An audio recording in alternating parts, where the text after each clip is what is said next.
Assalamualaikum dan salam sejahtera. Hari ini cikgu fokus untuk pengiraan hukum Ohm. Okey, kamu kena ingat tak hukum Ohm yang bentuk piramid? Ini adalah cara untuk mengingat bagaimana untuk mendapatkan nilai volten, arus dan rintangan. Okey, cikgu bagi contoh. Kita ambil duduk color biru. Okey. Bagaimana untuk mencari nilai volten? Okay. Cara dia, bayangkan arus dan rintangan ini sebelah menyebelah. Bila dia sebelah menyebelah, dia menjadi darab. Okay. Untuk mendapatkan nilai volten, darabkan nilai arus dan rintangan. Okay. Seterusnya, kita pergi pula bagaimana cara untuk mendapatkan nilai arus. Okay, ini arus. Okay. Tutup bahagian arus. Kemudian volten dia kena bahagi rintangan. Okey, gini. Yang atas bahagi bawah. Itu formula untuk mendapatkan nilai arus ataupun I. Okey, seterusnya bagaimana cara untuk mendapatkan nilai rintangan? R ni rintangan. Yang atas bahagi dengan yang di bawah, iaitu volten bahagi arus. Okey, itu adalah hukum Ohm. Kamu kena ingat. Okay. Satu lagi situasi, bagaimana untuk mencari nilai kuasa ataupun power. Ini lain sikit. Dia tiada di sini tapi cikgu bagi. Kuasa ataupun power formulanya adalah P sama dengan V darab I. V itu adalah volten, I itu arus. Jadi jawapannya dalam bentuk simbol W ataupun WATT, watt. W, okey. Okay, next kita akan teruskan. Okay, cikgu lupa sikit. Okay, bila kamu mencari nilai volten, jawapannya adalah dia punya simbol yang last adalah V. Untuk arus pula, formula dia yang last, jawapan dia adalah A. Contohnya 1.5 ampere. Ini pula contohnya 3V. Okay, kalau untuk rintangan, contohnya 4. Okay, cikgu padam dulu ni. Untuk rintangan pula 4 ohm. Gini macam rupa sotong-sotong ni. Ini ohm ataupun boleh tulis juga 4 ohm. Tidak jelas. Okey, next.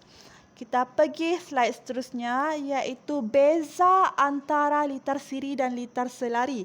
Sebelum tu cikgu ingin terangkan apa itu litar elektrik. Okay, litar elektrik ini adalah lintasan yang membenarkan arus elektrik mengalir melaluinya. Okay, di sini kamu boleh nampak dua-dua ni. Kedua-dua ni ada komponen-komponen elektrik. Masing-masing ada komponen elektrik iaitu ada 4 sel kering. Sel kering masih ingat elemen-elemen sumber elektrik? Sel kering adalah elemen cikgu silap. Masih ingat elemen-elemen sistem elektrik? Ada 4 kan? S, M, K, B. Okey, S adalah sumber. Sumber di sini adalah sel kering. Nampak ni simbol ni? Ini adalah simbol sel kering. Nampak masing-masing litar ni ada simbol sel kering. Okey, seterusnya adalah medium. Cikgu tulis balik ni.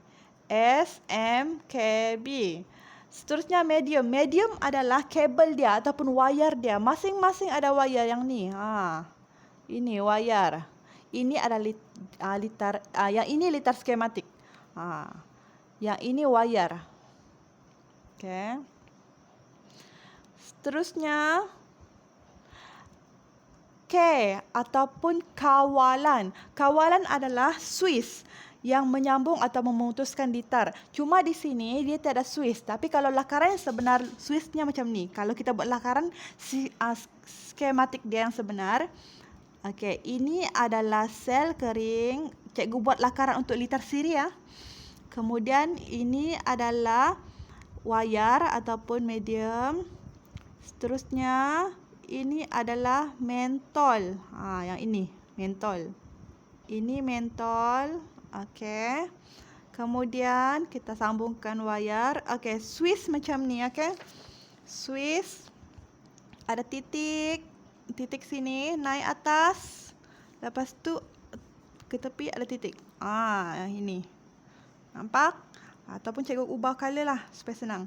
ini ada titik, naik atas, sambung, ada titik. Boleh nampak itu adalah dia punya Swiss ataupun kawalan. Kawalan. Beban di sini mana? Okey, beban adalah mentol. Ini adalah beban. Ingat tak, elemen-elemen elektrik yang kamu belajar sebelum ni, dia sebenarnya ada dalam litar elektrik. Okey, empat tu adalah komponen-komponen litar elektrik. Okey, seterusnya cikgu pergi kepada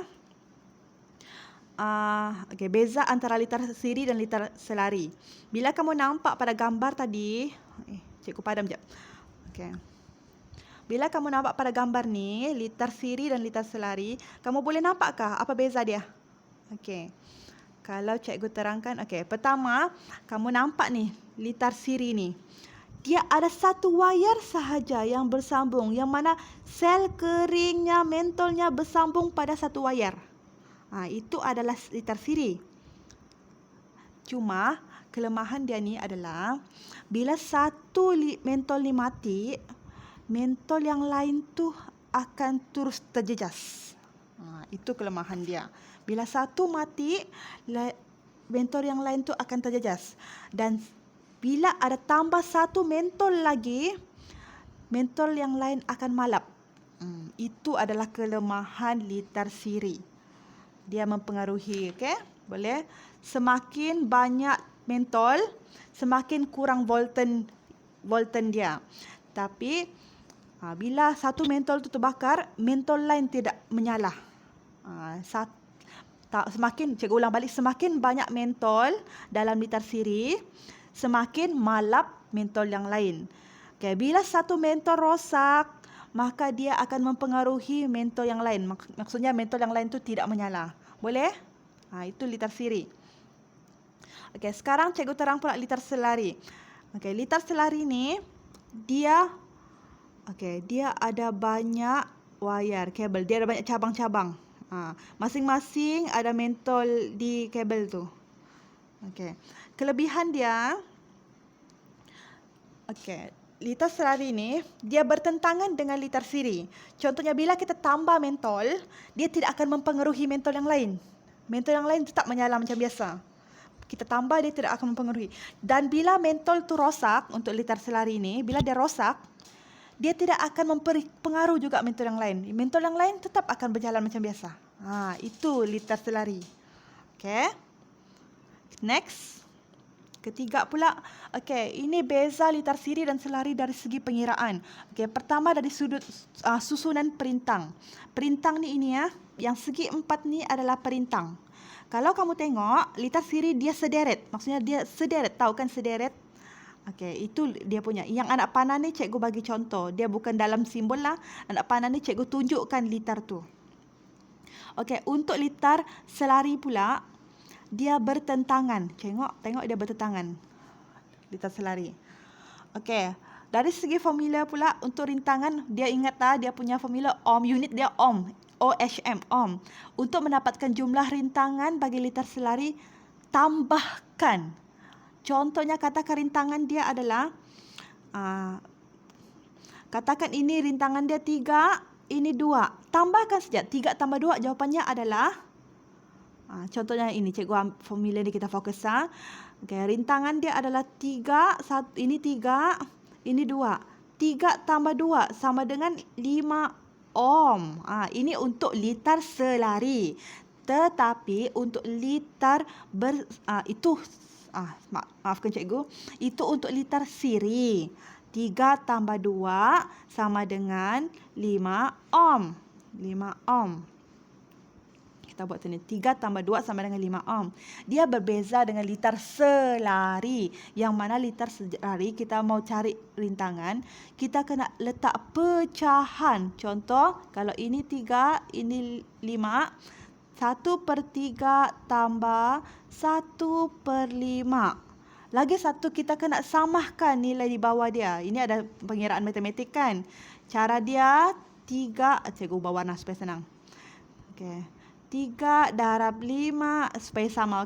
Ini 5 darab 3, Ini mesti sama. Darab 5, ini pula darab 3. Jadi kita kena samakan, kemudian cari nilai rintangan. Nanti cikgu tunjukkan macam mana untuk imej seterusnya. Okey, untuk jumlah arus perlu diingat, kalau dalam litar siri, jumlah arus adalah sama. Katakan jumlah arusnya adalah 1.5 ampere. Ampere. Ampere ini formula. Jadi yang lain semua 1.5. Bukan jumlah, nilai dia sama. Okey. Untuk litar selari, kamu kena jumlahkan.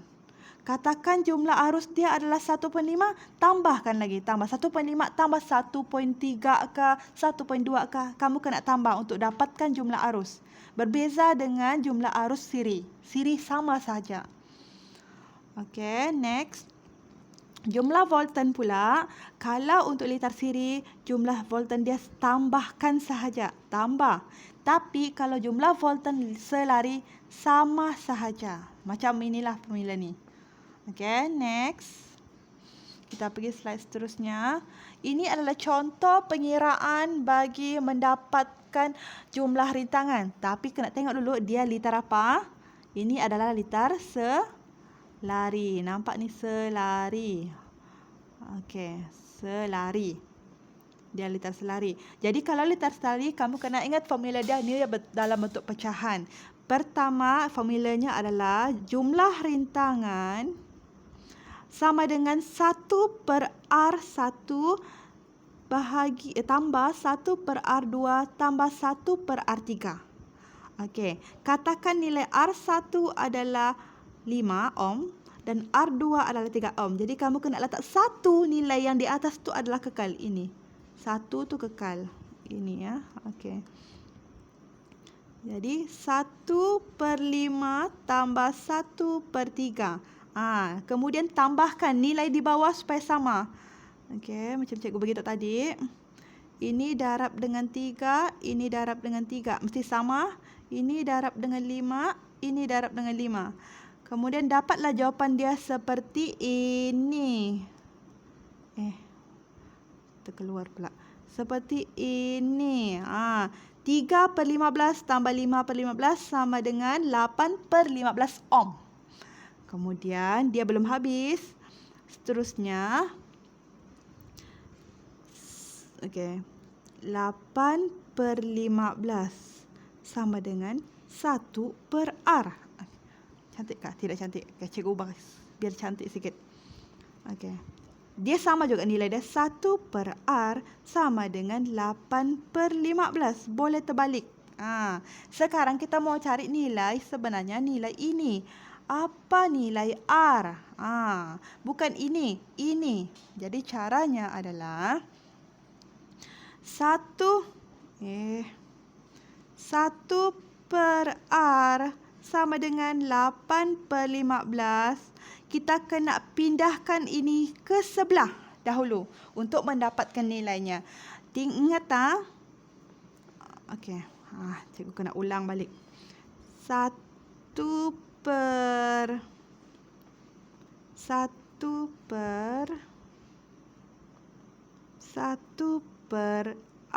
sama dengan 8/15. Okey, tukar warna. Okey, ini bila melimpasi sama dengan dia akan berubah daripada bahagi kepada darab. So, cikgu letak disambung di belakang. Cikgu sambung di sini ya. So, 1 sama dengan 8/15 darab R. Automatiklah jawapan dia 8/15 R kan? Kita sambung. Okey. 1 sama dengan 8/15 R. Okey, kita mau cari nilai ini. Sekarang, ini dia kena melimpasi sama dengan. Bila bahagi melimpasi sama dengan, dia akan bertentangan. Dia punya simbol berubah menjadi darab. So, sambung di bawah. 1 darab 15 sama dengan 8R. Okey. Nampak? 1/15 darab 18. Okey, next. Okey, 15 sama dengan 8R. Okey. Bila ini melimpasi sama dengan, dia darabkan. Dia melimpasi sama dengan, dia akan menjadi bahagi. Okey, ingat tak ni nombor ni 15 sama dengan 8R. Cikgu padam. 15. Okey. 15 sama dengan 8R. Ini melimpasi sama dengan, dia akan bahagi. 15 bahagi 8 sama dengan R. Itulah nilai dia ini. Inilah nilai dia. R sama dengan 1.875 ohm. Okey? Boleh. Next. Okey, sekarang bagaimana untuk mendapatkan nilai arus kalau kita guna litar siri? Litar siri senang saja, ingat hukum Ohm. Macam cikgu terangkan sebelum ni, ingat hukum Ohm. Untuk mendapatkan arus, tutup arus tu jadi V bahagi dengan R. Itu formulanya. V adalah 3V bahagi R tu adalah rintangan. R rintangan 5 ohm. Jadi jawapannya arus adalah 0.6 ampere. Okey. Boleh? Dan seterusnya, nampak tu? Sekiranya ada apa-apa soalan atau tidak faham, boleh PM tepi. Cikgu boleh jawab. Okey.